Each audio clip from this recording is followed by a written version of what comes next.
నృసింహస్వామికి నైవేద్యంగా ప్రత్యేకంగా పానకాన్ని సమర్పిస్తూ ఉంటారు. ఈ పానకంకి నృసింహస్వామికి ఉన్నటువంటి సంబంధం ఏంటి? కుజ గ్రహ సంబంధమే అని చెప్పాలి.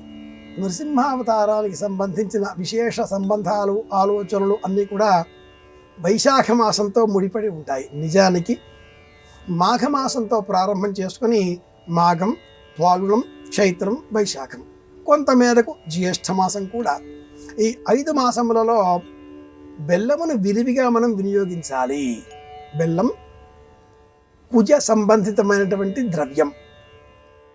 చెరుకు రసంతో సేకరించేటటువంటి ద్రవం ద్వారా సిద్ధం చేసే ఈ బెల్లము మనలో ఆరోగ్యకరమైన ఉష్ణ శక్తిని కలిగిస్తుంది. ఉష్ణ శక్తి ఇది ప్రధానం.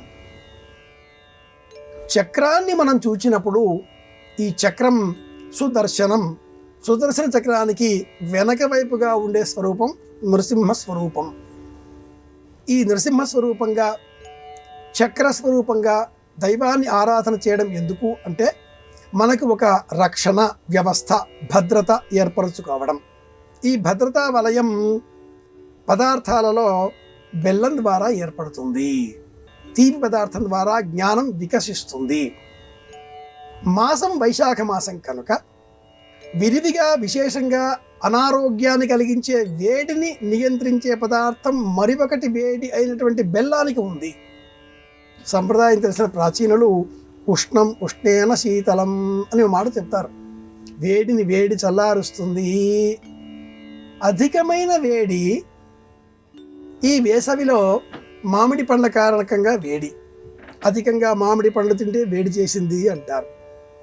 ఈ అధికమైనటువంటి సూర్యకాంతి వేడి, అధికమైన ఫలముల ద్వారా లభించేటటువంటి వేడి, వీటిని తగ్గించేటటువంటి శక్తి ఈ సున్నంతో కూడుకొని ఉన్నటువంటి పదార్థమైనటువంటి బెల్లానికే ఉంది. వైజ్ఞానికంగా, ఆధ్యాత్మికంగా, పౌరాణికంగా బెల్లమును వినియోగించి దేవతారాధన చేయాలి. మంగళగిరిలో పానకాల స్వామివారు, బెల్లం పానకం స్వామివారికి నివేదన చేస్తాం. ఎన్ని చెంబులు లోటాల పానకం సమర్పించినా కూడా ఆ స్వామి స్వీకరిస్తూ ఉంటాడు. బిందువు కూడా బయటకి చిందదు అని చెప్తూ ఉంటాం.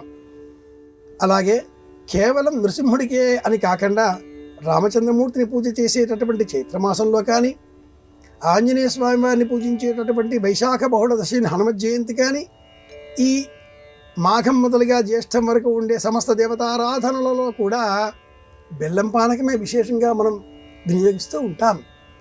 కాబట్టి కుజ సంబంధంగా కూడా వచ్చేటటువంటి సమస్త దోషాలను తొలగించేటటువంటి శక్తి ఈ బెల్లానికి ఉన్న నేపథ్యంలో నరసింహ ఆరాధన బెల్లం నివేదనతో ముడిపడి ఉంటుంది.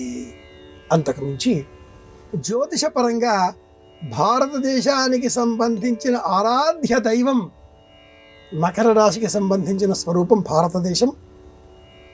మనం ప్రపంచవ్యాప్తంగా ఉన్న దేశాలన్నింటికీ కూడా రాశి ఈ దేశానికి సంబంధించింది, ఈ దేశం ఈ రాశికి సంబంధించింది అనేటటువంటి ముండేన జాతక సాధనలో, పరాశర సంహితలో భారతదేశానికి సంబంధించిన జాతకం ఇది మకర రాశికి సంబంధించినది అని చెబుతూ ఈ దేశానికి అధికృత దైవం నృసింహుడు అని చెప్పబడి ఉంది.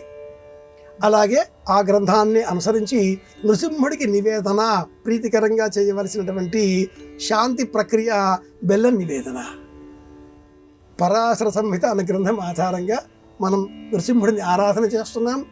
కుజ సంబంధమైన పరిహారాలుగా బెల్లం నివేదనగా సమర్పిస్తున్నాం. ఇది విషయం.